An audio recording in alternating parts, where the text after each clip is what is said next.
Bonjour à toutes et à tous et bienvenue dans Focus, le nouveau format signé Digital Marketing for Pro. Si vous écoutez ce podcast, c'est sans doute parce que vous connaissez déjà notre format phare, les résumés d'actualité marketing. Un format court, efficace, pour rester à jour sans y passer des heures.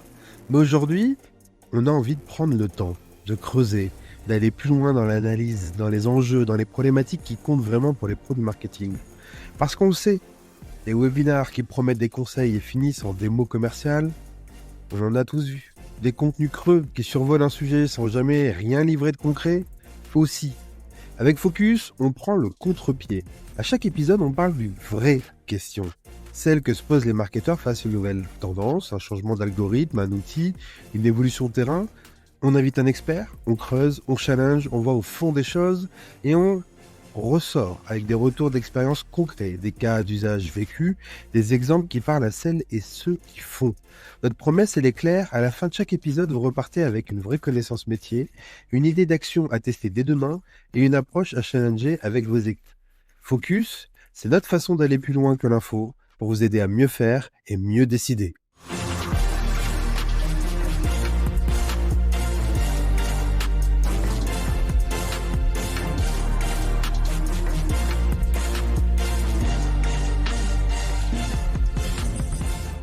Et pour ce premier épisode de Focus, on a choisi le sujet du moment. Comment adapter sa stratégie SEO face à l'IA générative.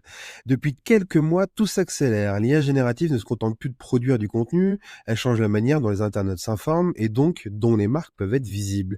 La fonctionnalité recherche de ChatGPT a explosé. Plus de 41 millions d'utilisateurs actifs mensuels en Europe, selon les chiffres transmis à la Commission européenne.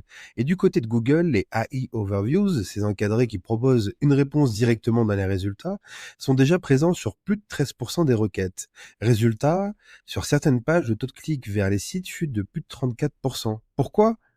Parce que l'utilisateur obtient la réponse qu'il cherche sans même avoir à cliquer. Alors une question se pose, une vraie. Est-ce que ça vaut encore le coup d'investir du temps et de l'argent dans les SEO si plus personne ne clique? Bon, j'avoue, c'est volontairement provocateur, mais c'est légitime quand on voit à quel point l'IA révolutionne les usages. Pour répondre à cette question, on n'est pas allé chercher bien loin.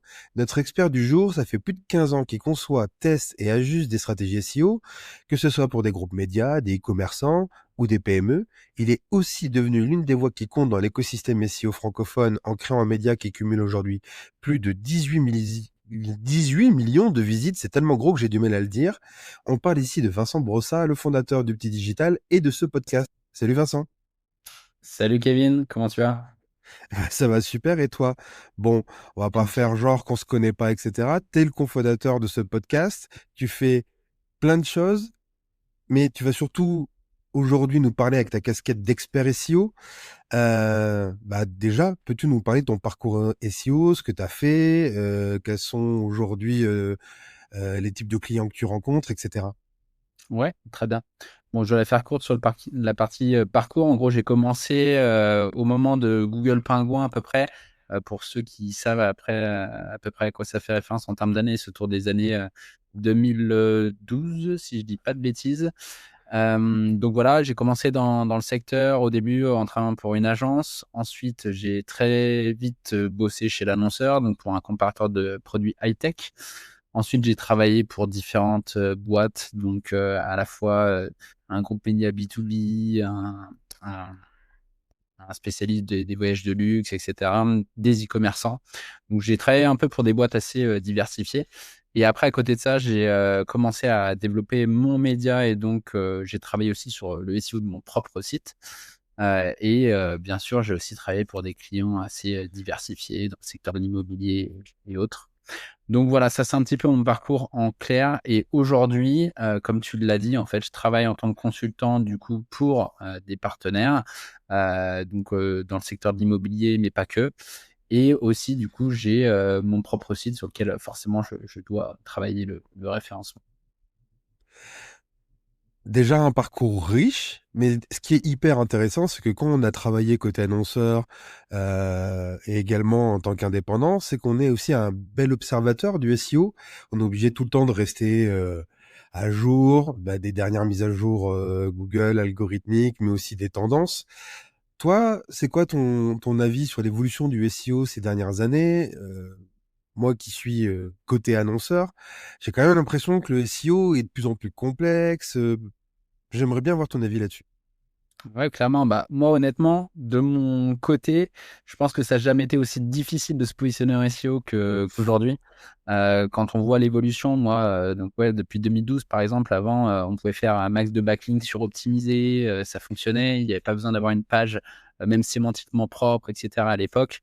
Après, ça a évolué vers justement plus de sémantique, plus d'optimisation sémantique, quitte des fois à même faire du bourrage on va dire de sémantique, aller toujours chercher des termes en plus qui faisaient que du coup on était un petit peu différent des autres et que ça marchait.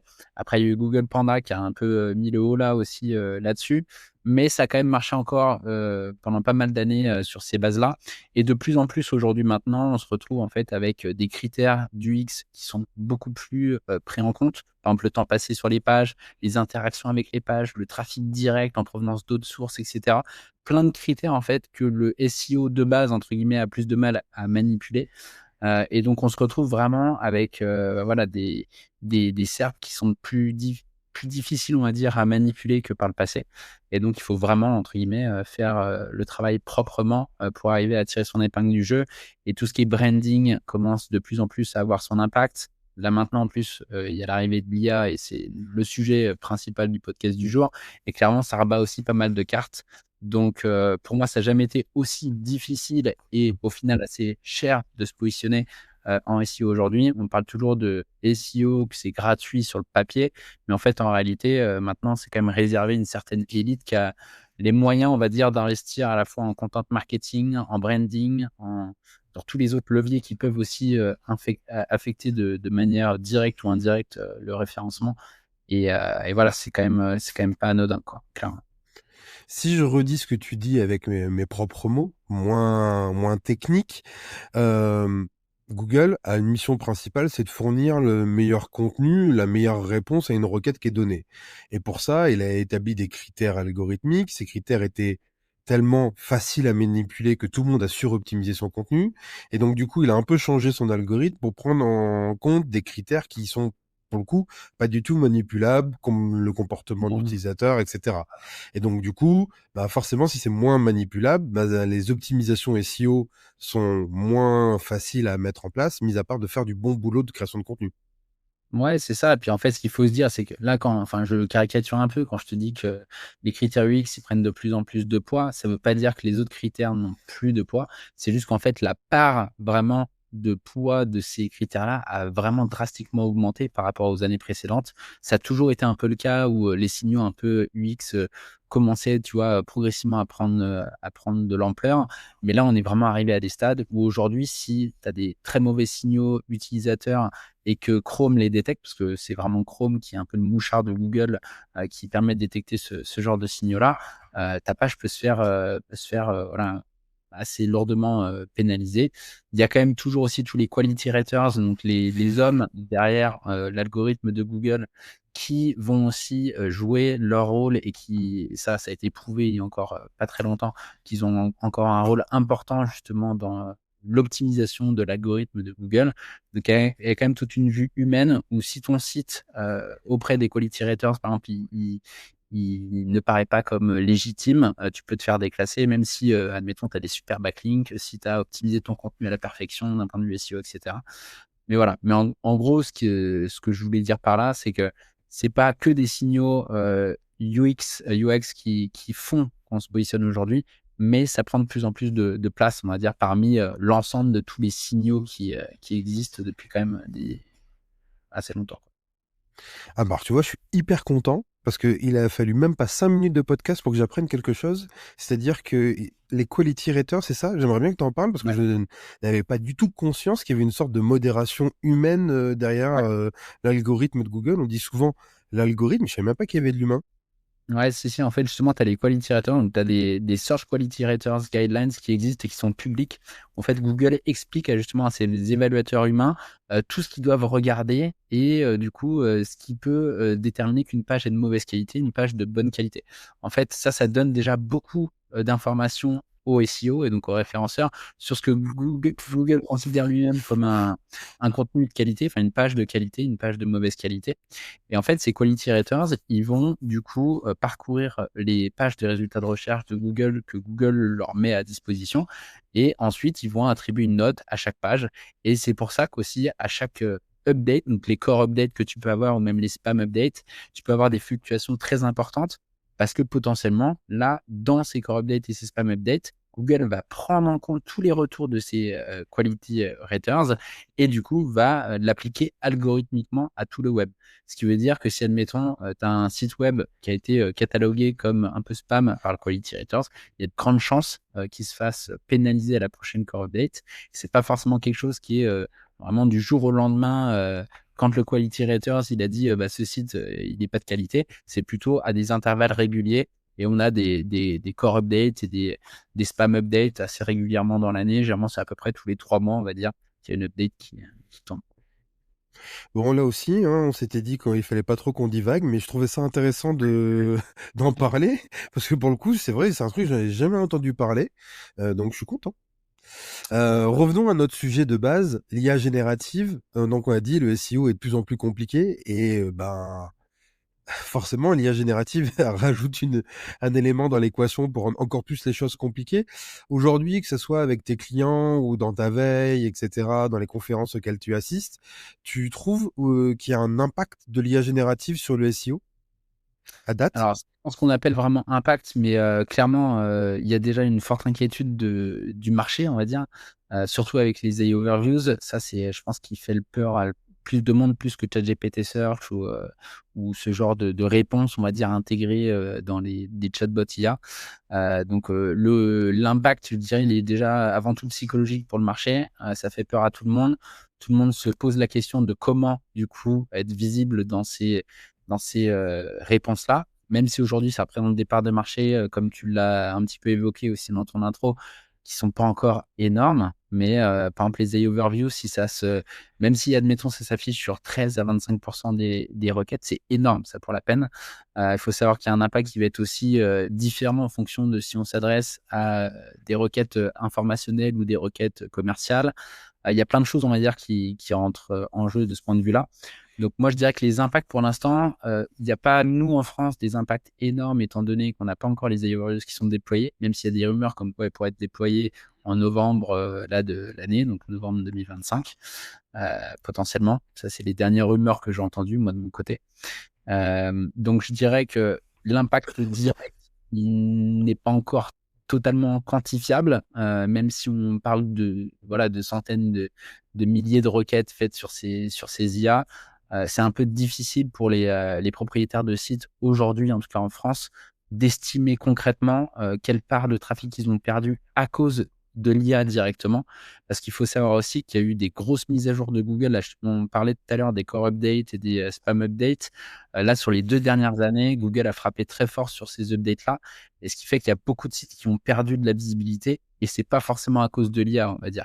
Là, c'est plus à cause des updates de Google et des dernières mises à jour algorithmiques qui ont fait, pour moi, plus de mal aujourd'hui que réellement l'arrivée de ChatGPT, etc., quoi.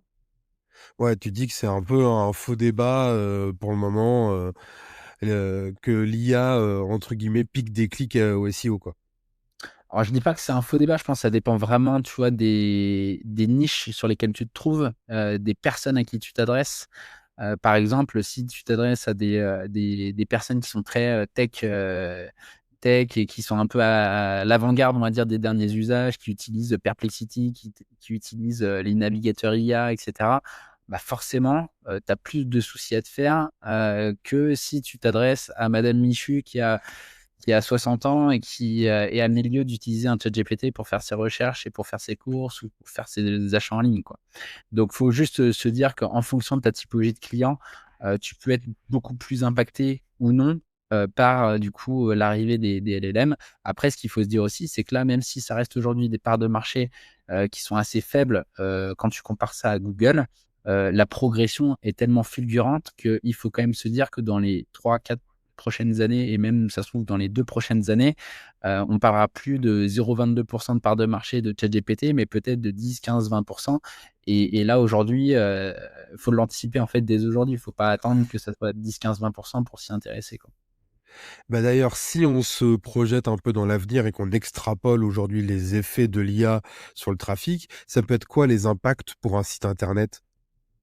Bah, clairement, les impacts, ça va être, baisse des clics, directs, qui vont arriver de Google, et même des autres moteurs de recherche. Parce que même si en France, Google, c'est 80 plus de 90 des parts de marché, il y a toujours Bing, il y a toujours, d'autres moteurs qui aujourd'hui comptent plus en tout cas que ChatGPT. Donc ce qu'il faut se dire, c'est que progressivement, on va avoir de moins en moins de trafic référent en provenance de Google. Donc, vraiment, ce levier de trafic historique qui alimentait quand même, pas mal les sites, d'aujourd'hui.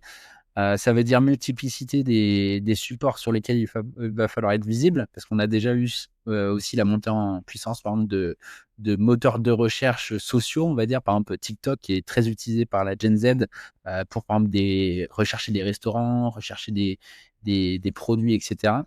Et donc, en fait, c'est pour moi, là, l'évolution du SEO, ça va être de plus en plus être, présent un peu partout. C'est-à-dire que, par exemple, présent sur TikTok, présent sur YouTube, présent sur ChatGPT forcément, sur tous les LLM. Et donc ça va pour moi, se refléter en une morcellisation un petit peu de tes sources de trafic, et il va falloir être présent un petit peu partout et surtout travailler ton branding, travailler ta marque, pour avoir aussi des citations qui soient un petit peu plus, naturelles. Et ça, ouais, ça va pour moi être, un gros changement de paradigme, par rapport à l'historique où, on se focalisait quand même globalement que sur Google, quoi. Et je pense qu'on aura l'occasion de développer un peu cette partie-là, mais je je je re je re je redis un peu les choses différemment parce que parfois, j'ai un peu tendance à croire que les marketeurs ou les geeks, se montent un peu le bourrichon tout seuls de leur côté, notamment sur l'IA. Alors on parle beaucoup de l'IA et cetera, mais ça reste quand même le sujet, majeur, de cette année 2025. Voilà, ça fait 3-4 mois qu'on fait ce podcast-là. Il y a la moitié des sujets qui touchent à l'IA parce que ça a des impacts de tous les côtés, etc. Mais Mmh. toi qui es en contact comme ça avec des annonceurs, avec des prospects, avec tes clients, etc., c'est quoi leur perception de l'IA comme ça? Est-ce que c'est vraiment une inquiétude de leur côté ou est-ce que c'est un sujet de geek comme on disait tout à l'heure? Mmh. Bah, moi, je pense que il y a 2 choses. C'est que déjà, ça inquiète parce que c'est un gros coup de pied dans la fourmilière et c'est un gros aussi, changement de paradigme pour, pas mal d'annonceurs qui ne comprennent pas forcément toujours, voilà, ce qui est en train de se passer et qui ont du mal aussi comme nous, hein, en fait, on a du mal à vraiment savoir ce qui va se passer dans les 2-3 prochaines années. Donc, ils s'y intéressent déjà par peur que, ils se fassent un peu, dépasser par leurs concurrents. Donc, même si admettons, c'est des parts de marché qui sont encore très faibles, même s'ils ne savent pas concrètement, la part de leurs, clients potentiels qui utilisent ces systèmes-là, ils sont obligés forcément de s'y intéresser pour pas être, du coup, laissés un petit peu, derrière par leurs concurrents.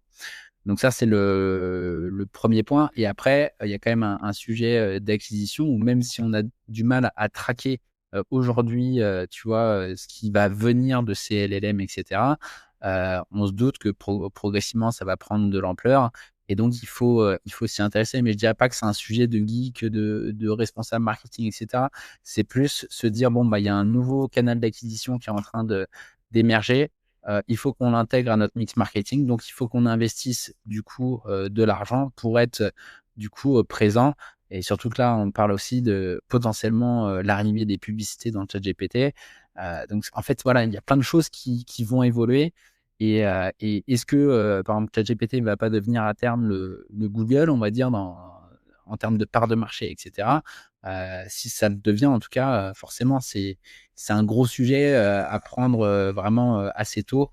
Et je pense que ça, la plupart, en tout cas, des personnes avec qui je parle aujourd'hui, c'est un peu ce genre de questions qui se posent. C'est vraiment de se dire: «Bon, voilà, on a ce nouvel acteur qui arrive». C'est pas encore une priorité absolue d'un point de vue business aujourd'hui, mais il y a de grandes chances que ça le devienne, dans les prochains mois, quoi, prochaines années surtout. D'ailleurs, Deuxième petite parenthèse, mais on a annoncé cette semaine que ChatGPT avait lancé ChatGPT Atlas. Ouais. Donc tu dis peut-être que ChatGPT va devenir le nouveau Google. Est-ce que pour toi, ChatGPT Atlas, c'est un pas dans cette direction-là ou c'est autre chose encore? Pour moi, honnêtement, quand je vois un peu toutes les nouveautés de ChatGPT, je pense que clairement, il y a une volonté de leur part de faire de l'ombre à ce type d'acteurs-là. Alors déjà, il y a la partie, comme tu le dis, navigateur web. Ça, c'est indéniable. Là, aujourd'hui, l'une des grosses forces de Google, c'est Chrome, mais c'est pas aussi ça, c'est tout son écosystème. Ça va être Android, ça va être YouTube. En fait, Google a quand même un écosystème de malades qui va être assez difficile pour ChatGPT de concurrencer, mais on aperçoit par toutes leurs nouveautés que c'est un peu ce qu'ils essayent de faire. Ils ont aussi pour projet de lancer leur propre device, un peu comme Apple, avec l'IA directement intégrée dedans. Donc je pense que sur le long terme, leur vision, c'est en effet de concurrencer un Google, parce qu'aujourd'hui, Google, il maîtrise un peu toute la chaîne. Il maîtrise le navigateur, il a un quasi monopole. Le moteur de recherche est un quasi monopole aussi aujourd'hui. Euh, tout ce qui est Android, etc., c'est quand même une grosse partie de la flotte, on va dire, des smartphones en circulation. Moi, j'ai pas d'Android, donc je sais pas, mais j'ai cru voir quand même que Gemini était de plus en plus intégré du coup directement dans les Android. Donc ça veut Je dire qu'en fait, confirme. pour moi, de quand même prendre des parts de marché quand même assez importantes à ChatGPT. Donc après, voilà, il faut peut-être plus qu'on parle je dirais, de chatbot IA, plutôt que de juste dire c'est ChatGPT ou c'est Gemini. Pour moi, c'est tout cela. On ne sait pas trop comment vont évoluer leurs parts de marché. Moi, ma conviction, c'est que Gemini, il va exploser ChatGPT sur le long terme et que ChatGPT, ça va plus être utilisé dans un milieu professionnel, outil de productivité, on va dire, mais moins à terme sur vraiment du consommateur direct. Ça, on va dire, c'est moi mon ressenti au vu de leur intégration. Mais, euh, mais voilà, ouais, Moi, mon ressenti, c'est que ça va être Copilot sur toutes les sites B2B qui va tout déchirer. ouais, Parce que Copilot intégré à la suite Microsoft Office, tu vois, ouais, je travaille sur un univers Microsoft, tu peux aller taper tes requêtes pour aller fouiller dans les grandes bibliothèques de SharePoint, là où tu as 1 milliard de trucs à l'intérieur, en termes de base documentaire, de management et tout ça, intégré directement à la suite Office. Quand on voit le taux de déploiement de la suite Office auprès des grandes entreprises et le potentiel business du marché B2B, je dis que Copilot va faire aussi des dégâts là-dessus. Et ouais, bah, on clairement. passe quand même une majorité de temps au travail. Donc, si c'est l'IA que tu utilises au quotidien pour ton boulot, bah, pourquoi pas l'utiliser aussi pour ton perso. Enfin, c'est vrai que là, on parle beaucoup de ChatGPT parce que c'est le premier de cordée, pour emprunter une expression à notre cher président. Mais en fait, derrière, tu as quand même pas mal de positionnements et de stratégies différentes qui se côtoient. Et aujourd'hui, quand on parle d'impact de l'IA sur le SEO, tu le dis très bien, c'est surtout l'impact des AI overviews qu'on anticipe, parce que c'est là où les clics sont, entre guillemets, retenus, plus que sur un Gemini ou un Copilot, quoi. Bah, surtout qu'en fait, parce qu'on voit, enfin, ce qu'on observe quand même, c'est que la tendance aux citations et qui intègre des liens dans les chatbots IA, en fait, il y a de moins en moins de liens qui redirigent vers des sites externes. Donc, en fait, au final, compter sur eux pour nous rediriger du trafic, c'est déjà compliqué, mais ça va progressivement. En plus, on va être encore plus un peu comme là on l'est actuellement avec des algorithmes comme Google, on est très dépendant des fluctuations algorithmiques. On va être aussi demain potentiellement très dépendant des changements de ces chatbots. S'ils décident du jour au lendemain de réduire drastiquement les liens insérés dans les réponses, on ne pourra pas y faire grand-chose, quoi.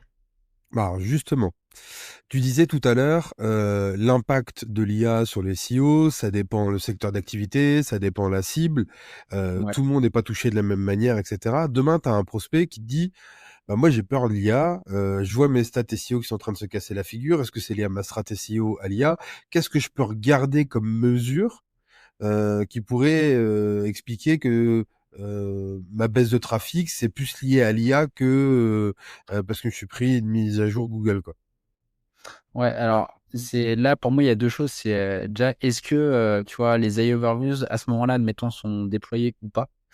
Parce que si les AI Overviews sont déployés, on peut quand même assez, je vais pas dire facilement, mais on peut quand même très rapidement regarder si, admettons, il y a une hausse des impressions ou même pas forcément de hausse des impressions, mais une baisse drastique du CTR, donc du taux de clics dans les résultats de recherche à position égale. Donc à position, si admettons tu vas dans Google Search Console, tu regardes sur les 3 derniers mois et tu vois que ta position moyenne, on va dire, elle est assez stable. Et même si tu fais un focus sur des pages dédiées, tu vois que ta position moyenne elle est assez stable, mais par contre ton CTR il chute drastiquement. Ça veut potentiellement dire que là, tu as un impact clair des AI Overviews, mais après, il faudrait le confirmer en faisant des recherches et en s'assurant que les AI Overviews sont bien déclenchés sur ces recherches-là. Là, ça demande un petit peu de vérification de ce type-là. Donc, je vais pas dire que c'est à la page par page, mais tu peux faire une vue un petit peu d'ensemble comme ça avec Search Console pour essayer d'identifier si les AI Overviews, ça te pénalise. Là, aujourd'hui, c'est pas déployé, donc c'est beaucoup plus difficile aujourd'hui de dire, je pense que, admettons, ChatGPT m'a volé, admettons, 20% de trafic.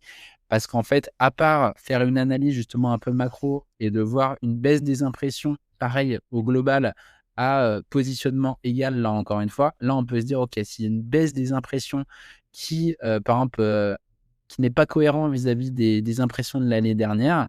Donc si tu fais une analyse vraiment sur les 3 derniers mois, admettons, de cette année versus les 3 derniers mois de l'année précédente et que tu vois que tu as une baisse drastique des impressions alors que l'année dernière, tu étais avec des impressions assez hautes, ça voudrait dire que potentiellement, tu as eu moins de recherches sur Google, du coup, sur ta thématique.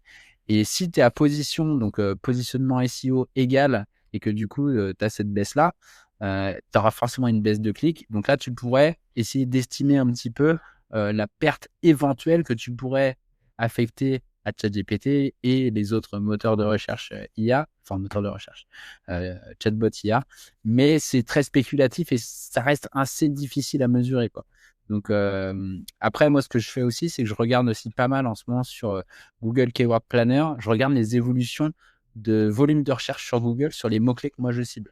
Et en fait, bon, après, j'ai pas fait des milliers de requêtes dans le Keyword Planner pour te dire et d'avoir une data claire et de dire qu'il y a une réelle baisse. Mais moi, ce que je vois, c'est quand même beaucoup, en tout cas là, sur mes requêtes B2B, sur des requêtes liées à des logiciels, etc. Par exemple, je vois quand même une nette baisse des volumes de recherche sur Google. Et là, pour la peine, dans un secteur B2B, ça ne m'étonnerait pas que de plus en plus de personnes recherchent directement sur ChatGPT, par exemple, en donnant des contextes beaucoup plus précis que juste dire logiciel RH, par exemple. Pour facilement imaginer qu'une personne se dise, bah tiens, j'ai une entreprise de 200 salariés, j'ai telle problématique, quel serait le meilleur logiciel RH pour moi? Et ça, aujourd'hui, c'est quand même assez difficile à quantifier de manière très, je dirais, je sais pas si on peut dire pragmatique, mais très, voilà, avoir des chiffres où on est très confiant de ce qu'on approche, quoi, de ce qu'on analyse. Ouais, j'entends bien.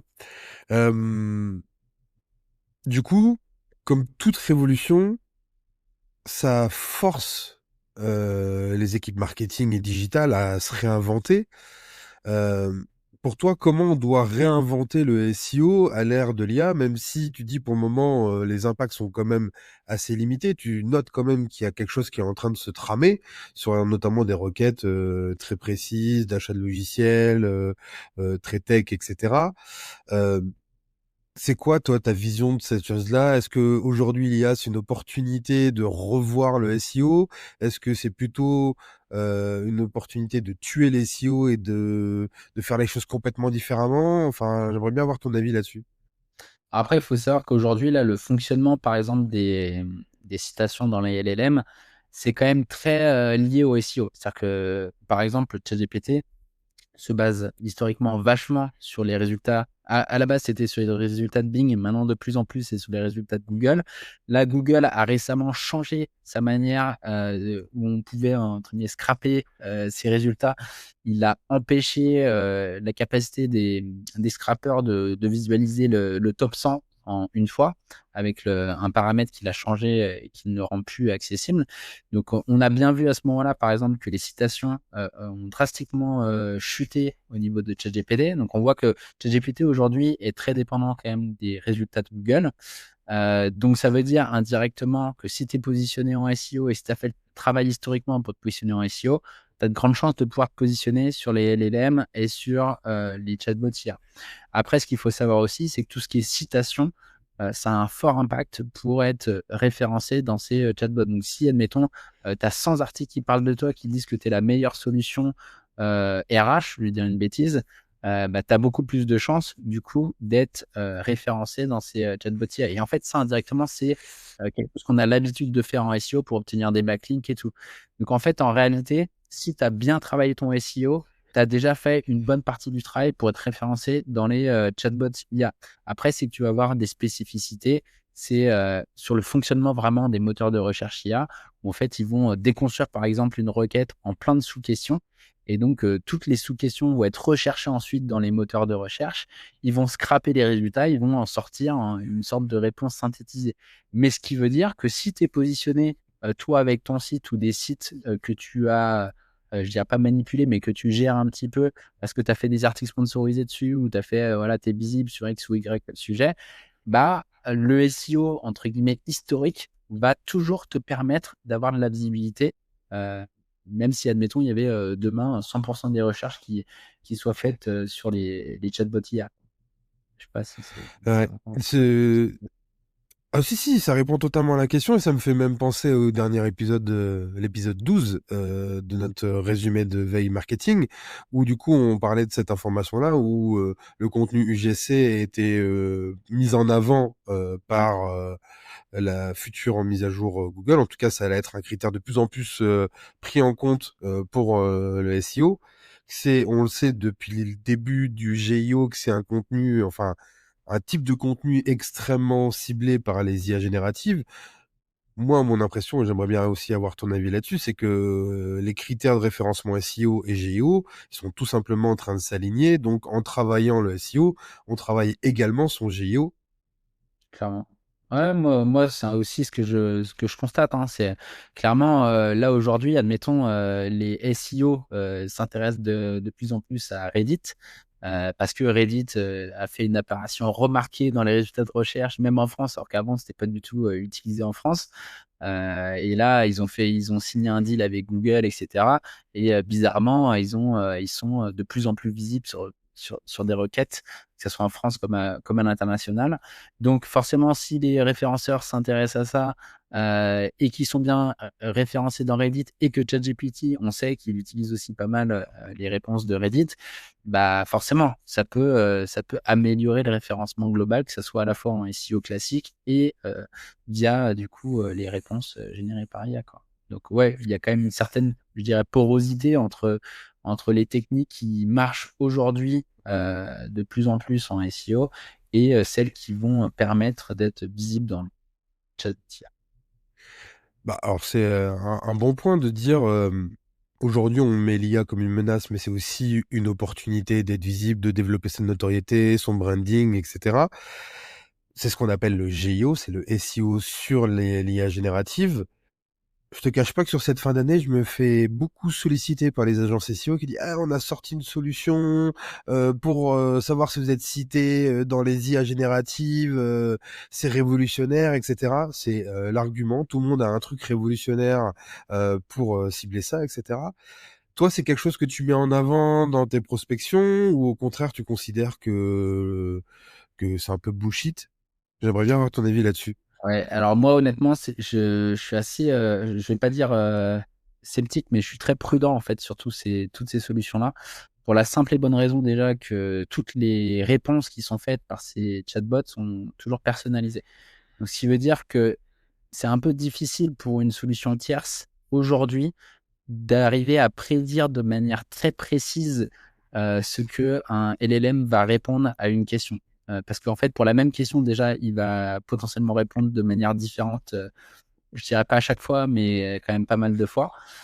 Donc c'est assez difficile aujourd'hui, pour moi en tout cas, d'arriver avec une certaine, assurance, de dire, «Tu as tant de parts de voix sur, admettons, les requêtes les plus, recherchées». On ne sait aussi pas du tout ce que les gens recherchent, sur, les les chatbots. C'est-à-dire que, par exemple, sur Google, on sait grâce à Google Keyword Planner, on sait exactement les mots-clés les plus recherchés, on sait même les évolutions, on connaît les tendances de recherche, on sait vraiment, limite, on peut analyser la saisonnalité.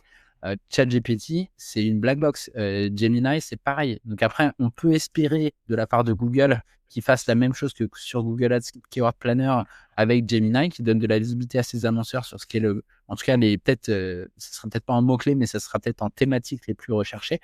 Et donc, je pense qu'en fait, c'est assez difficile aujourd'hui de dire, par exemple, à un annonceur, de lui dire, bah tiens, tu as tant de parts de voix sur le secteur qui te concerne, étant donné qu'on ne sait même pas ce que les gens recherchent sur le secteur en question.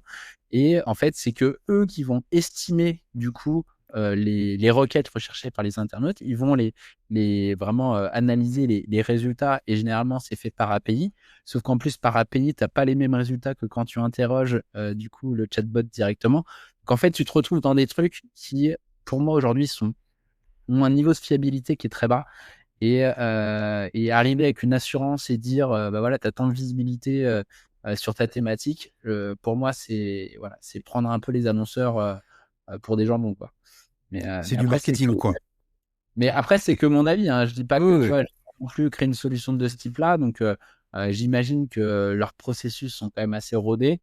Mais faut, pour moi, prendre ces données avec beaucoup de pincettes et se dire juste c'est un indicateur comme un autre, mais il faut pas le prendre au pied de la lettre, quoi. Et d'ailleurs, n'hésitez pas à partager votre avis sur le sujet en commentaire si vous écoutez en podcast ou sur YouTube maintenant qu'on se filme.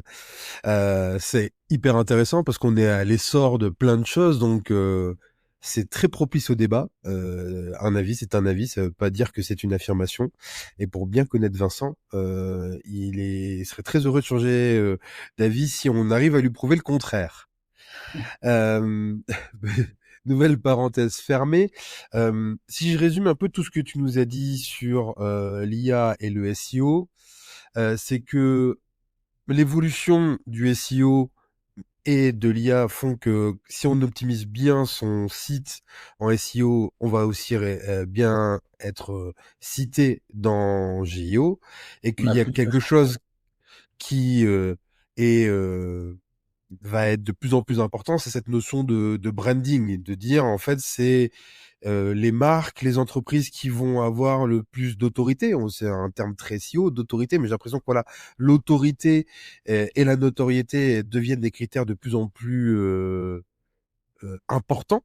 Alors c'était déjà le cas en SEO, mais avec l'arrivée des IA génératives, je pense qu'on pousse un peu le curseur au-dessus.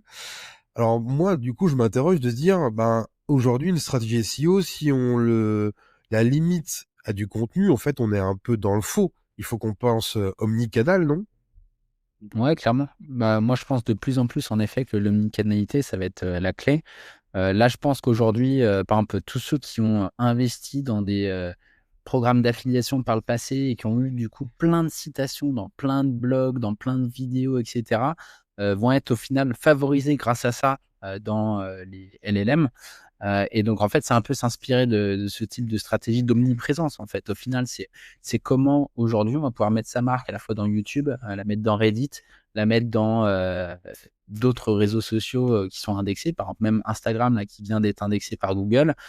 C'est de se dire bah, potentiellement des citations dans Instagram vont peut-être avoir un impact sur le référencement SEO et aussi potentiellement sur le référencement dans les LLM. Et donc, c'est de se dire comment on va essayer d'être visible un petit peu partout. Et c'est pareil, si admettons tu fais, je sais pas, un billboard et tu fais vraiment du offline et que du coup, tu as plein de personnes qui recherchent ta marque et tout, et potentiellement ça fait parler de toi, tu vas voir peut-être des articles qui vont apparaître sur toi, bah, tout ça, ça va pouvoir avoir un impact au final sur du coup ta visibilité dans les LLM. Donc clairement, là, je pense qu'on est de plus en plus aujourd'hui dans une ère où, là, on n'en a pas parlé, mais tout ce qui est zéro click marketing, ça va pouvoir du coup impacter aussi ce type de visibilité-là. Et plus on sera visible un peu partout, plus on aura de chance d'être cité dans les IA. Peux-tu développer ce que tu appelles le zéro-click marketing?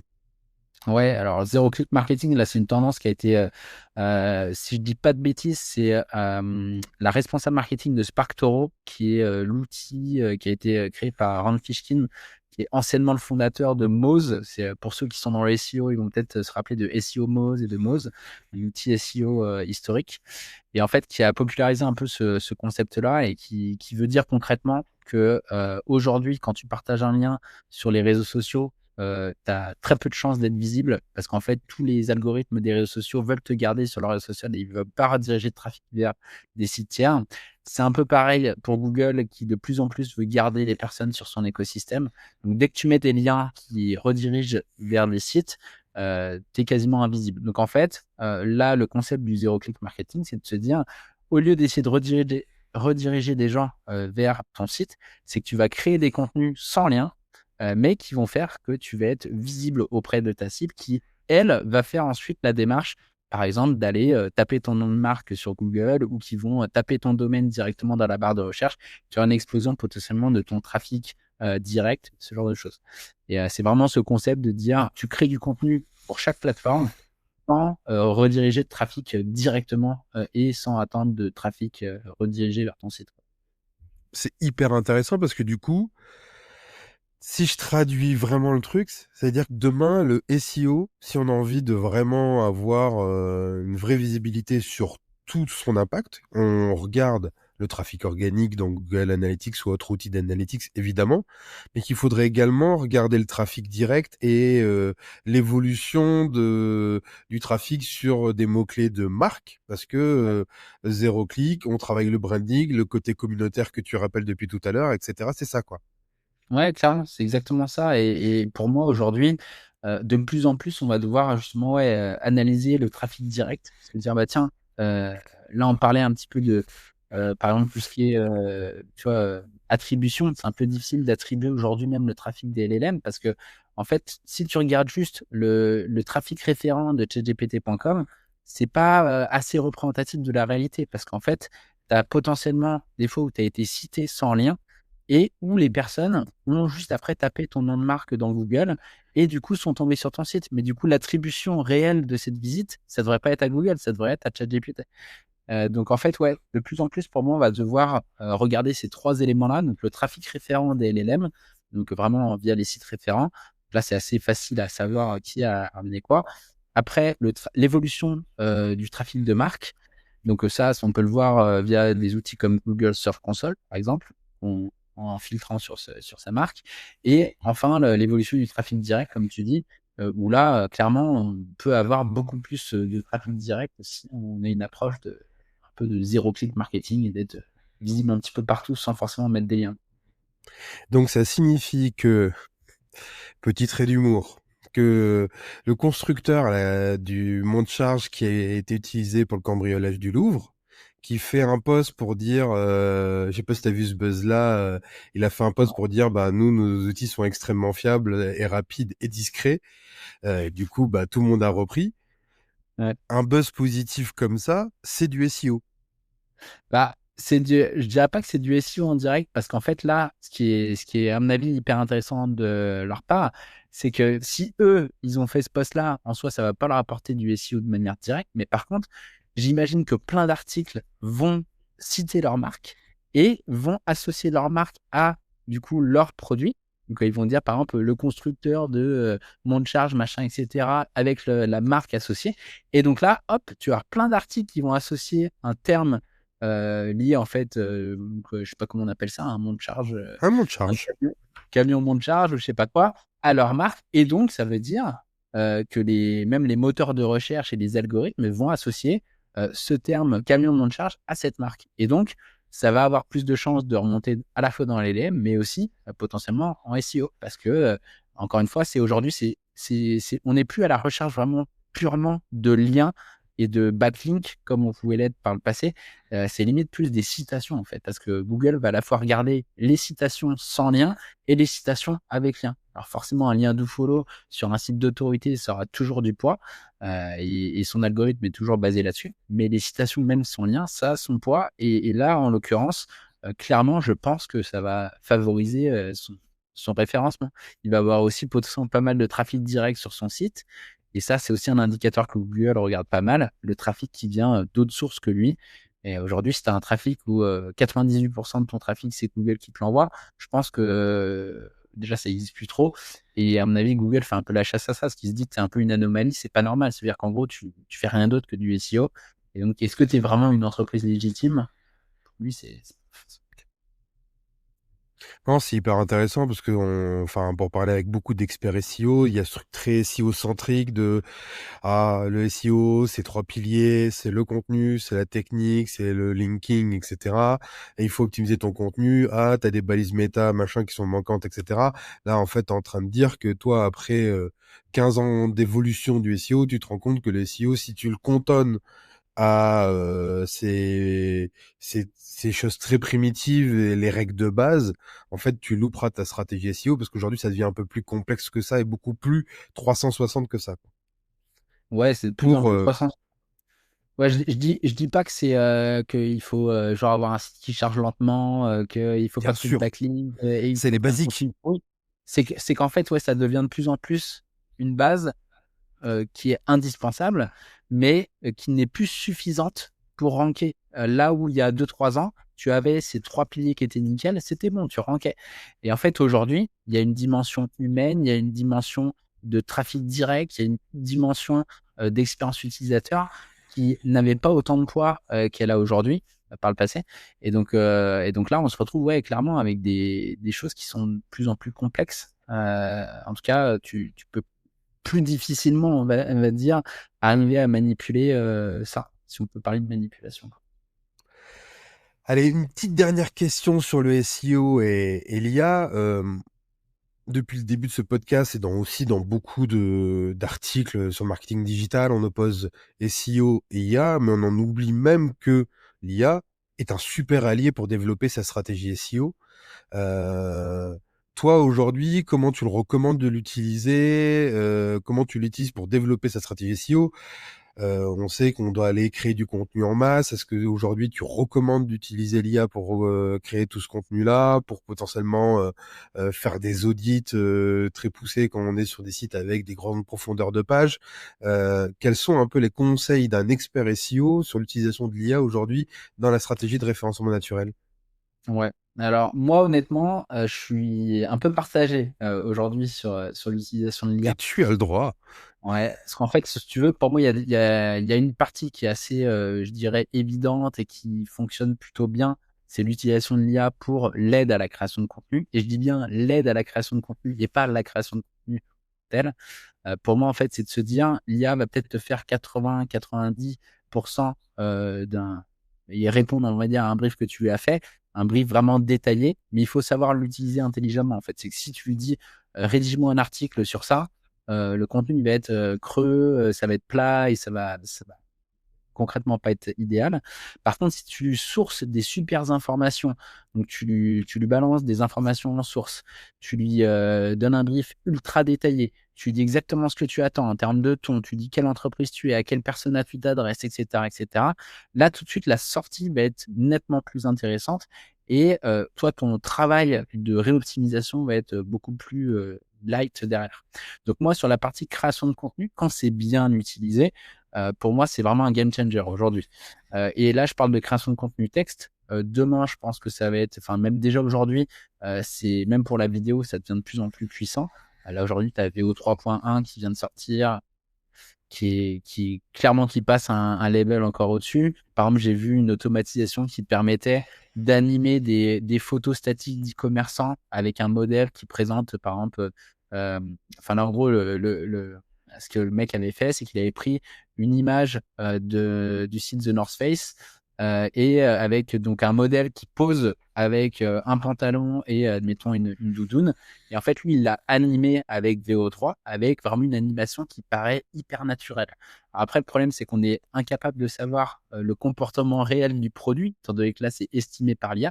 En tout cas, le rendu était top. Et j'imagine que la mise en place de cette vidéo, admettons, générée par IA sur l'intégralité des fiches produits de The North Face, il y a des chances que ça augmente le taux de conversion. Même si en réalité, c'est pas le réel mouvement, on va dire, de fluidité du vêtement que ça aurait été si la vidéo aurait été prise dans le cadre d'un shooting. Pardon, je sais pas si c'est clair, tu vois, ma manière d'exprimer ça, Non, mais si. moi, ça va être assez game changer aussi sur ce genre d'astuces-là.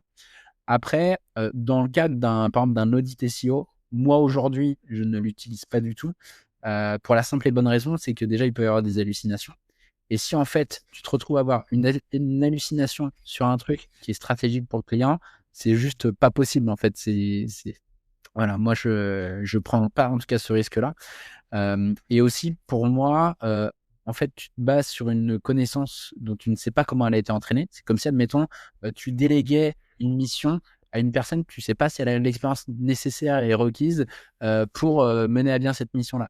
Donc, après, si tu dois passer au final, 3 fois plus de temps à tout rechecker et à tout contrôler, je pense que quand tu as une suffisante expertise, tu as pas forcément, un gain qui va être énorme, on va dire, dans l'utilisation d'un outil comme ça. Après, là, tu as des choses qui commencent à émerger, qui sont quand même assez intéressantes, où tu peux, plugger, par exemple, ChatGPT ou Claude à tes données, vraiment, genre, de Search Console, par exemple, pour leur poser des questions. En fait, limite, tu vas connecter, en gros, Claude avec Search Console, et donc là, ce qu'on appelle le MCP. En fait, c'est comme une connexion API, mais sauf que c'est plus simple à configurer et c'est un peu moins tech. Et ce qui fait que tu peux, par exemple, dire, admettons, à Claude, bah tiens, analyse-moi les 3 derniers mois de cette année versus l'année dernière et identifie, par exemple, toutes les pages qui ont perdu de la visibilité, tu vois. Et ça, en soi, tu peux le faire manuellement avec des exports, etc. Mais là, tu pourrais, en quelques secondes, on va dire, obtenir déjà des premières de la visibilité et potentiellement des rapports. Donc, je pense que ça va se développer de plus en plus, ce genre d'usage de l'IA. Donc, vraiment connecté à des sources de données fiables et pas, par exemple, dire à ChatGPT, fais-moi une analyse de mots-clés sur tel secteur, alors qu'en fait, il va t'inventer toutes les datas, si tu veux. Parce qu'il va pas être connecté aux datas, admettons, de Google Keyword Planner ou ce genre de choses. Donc, moi, aujourd'hui, mon usage de l'IA, voilà, c'est plutôt sur de la création de contenu. Et encore une fois, je dis pas que c'est un truc qui te fait 100% du contenu. Ça te fait une base qui ensuite doit être réoptimisée, doit être relue et il doit être contrôlé. Notamment, des fois, si tu interagis des pricing, des données très précises. Et après, sur la partie plutôt, je dirais analytique, audit, etc. Moi, personnellement, je ne l'utilise pas. Peut-être parce que j'ai pas encore trouvé des process qui me permettent d'avoir un taux de fiabilité important. Mais en tout cas, aujourd'hui, moi, je l'utilise pas tel quel. Après, je sais qu'il y a beaucoup de référenceurs qui utilisent aussi des fois pour faire de la catégorisation en masse. Par exemple, si tu as 1000 URL et que tu lui dis, bah tiens, classifie-moi, admettons, ces pages en fonction de si c'est des pages transactionnées, etc. Tu lui donnes des exemples et après, il te déroule la liste. Ça, tu peux vraiment faire ce genre de choses un petit peu avec l'IA aussi. Mais voilà, quoi. Donc, moi, en tout cas, mon usage aujourd'hui, il est globalement quand même, au final, assez limité à la création et l'optimisation de compte pour l'instant. On dit la confiance n'exclut pas le contrôle, mais on peut dire l'IA n'exclut pas le contrôle. Même, il faut Ouais, contrôler. clairement. Ouais, l'utilisation de l'IA, pour moi, faut en fait, là, j'ai vu un post un peu viral passer, je crois que c'était sur X, là, en fait, d'une vidéo où en fait, t'as un mec qui dit, en gros, demain, à quoi ça va ressembler si on utilise tous ChatGPT vraiment bêtement, tu vois. C'est en gros, t'as un mec qui va dans un commerce, il dit qu'est-ce que je dois lui demander, il parle à ChatGPT comme ça, et après l'autre en face, donc le commerçant demande à ChatGPT ce qu'il doit répondre au mec, tu vois. Et en fait, c'est un peu genre si tu débranches ton cerveau et en gros, tu fais une confiance bête et méchante à l'IA, ça veut dire que potentiellement, tu vas pas trop te rendre service sur le long terme et tu vas être aussi très manipulable parce que si des référenceurs arrivent à manipuler, par exemple, les résultats de recherche de Google, il y a de grandes chances qu'ils peuvent le faire aussi sur des réponses d'IA et donc potentiellement, tu vas te faire manipuler si tu débranches ton cerveau, quoi. Très clair.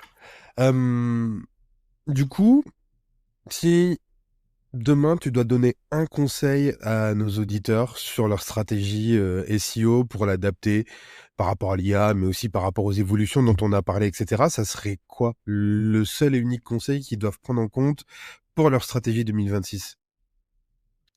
Alors moi justement, d'après tout ce qu'on s'est dit, ça serait le côté, omnicanalité un petit peu. Donc se dire, ne pas penser, que Google, ne pas mettre tous ses œufs dans le même panier en fait, et essayer d'être présent un petit peu sur des plateformes qui sont cohérentes vis-à-vis de ces personas, donc des personnes qui recherchent vos produits. Donc, admettons, si c'est des jeunes, vraiment travailler sur TikTok. Si on est une cible un peu plus tech, peut-être aller sur du YouTube et potentiellement aussi travailler son référencement sur les IA. Mais ouais, moi, ce serait surtout ce côté conseil de pas focaliser trop sur un seul canal d'acquisition et essayer d'être un petit peu partout dans la mesure du possible et où le budget le permet, quoi. Vincent, on arrive au moment de l'interview où ça va être le plus compliqué pour toi. On va parler un peu on va sortir un petit peu du sujet, des outils que tu utilises, le contenu que tu consommes, etc.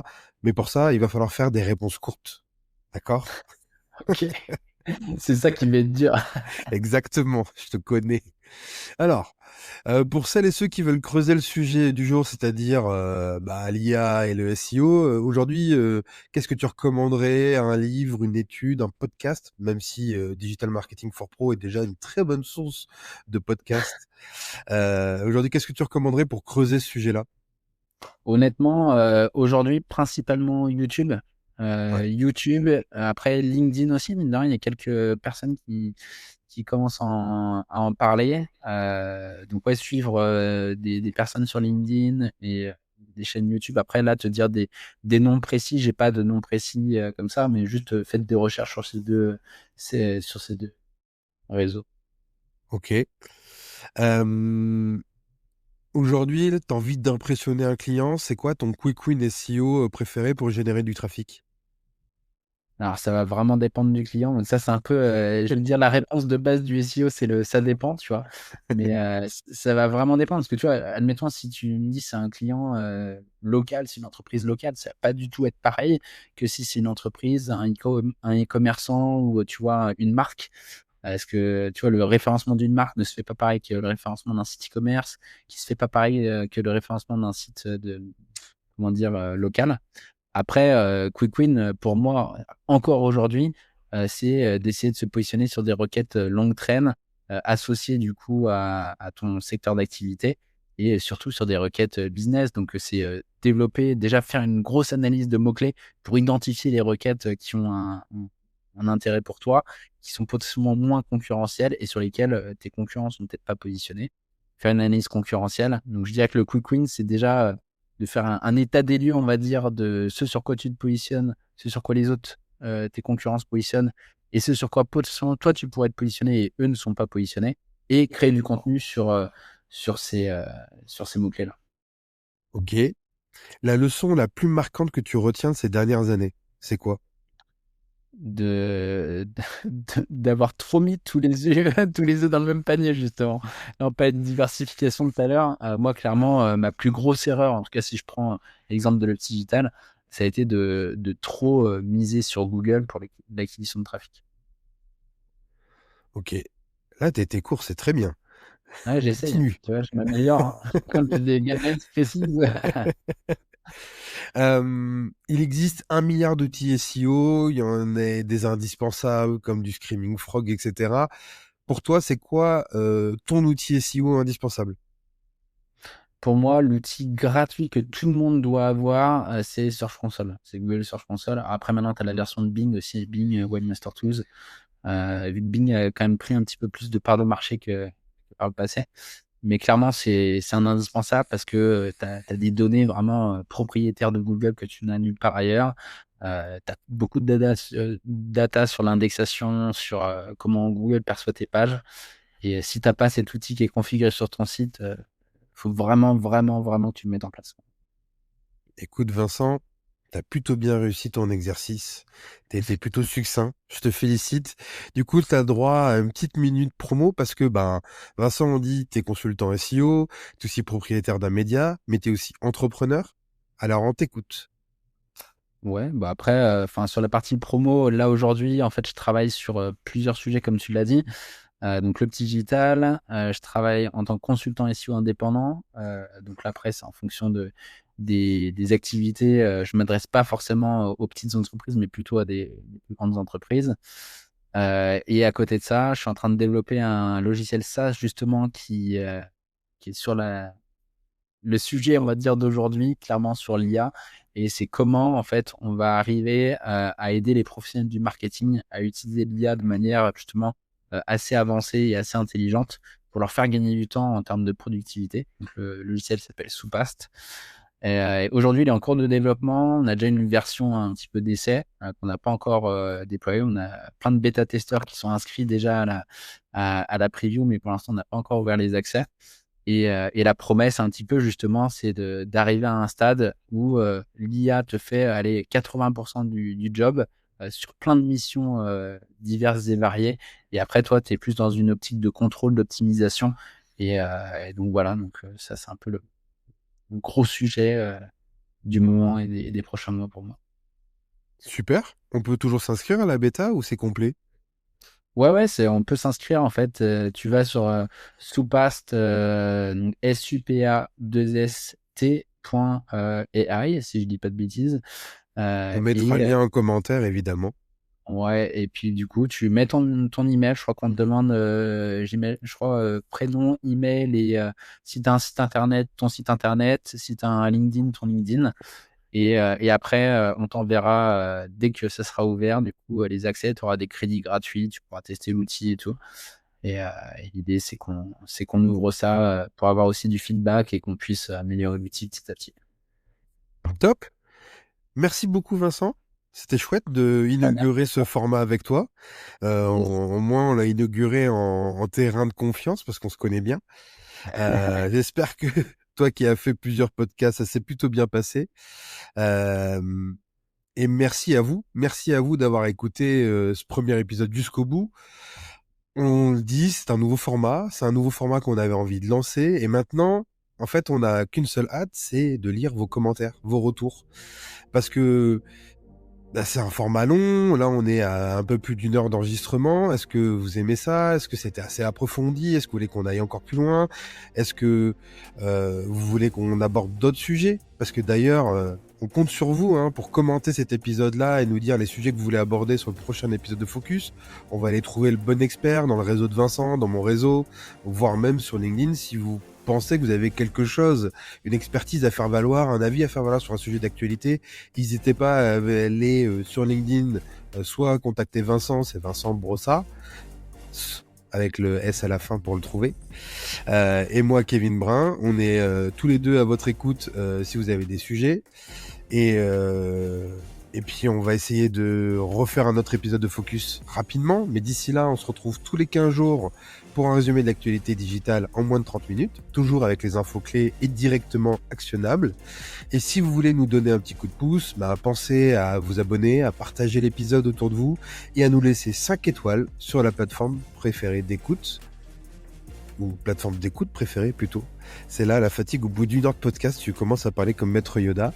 Et également sur YouTube parce qu'on est sur un format vidéo. On se retrouve très bientôt pour un nouvel épisode parce que dans le digital, la vérité d'aujourd'hui n'est pas celle de demain.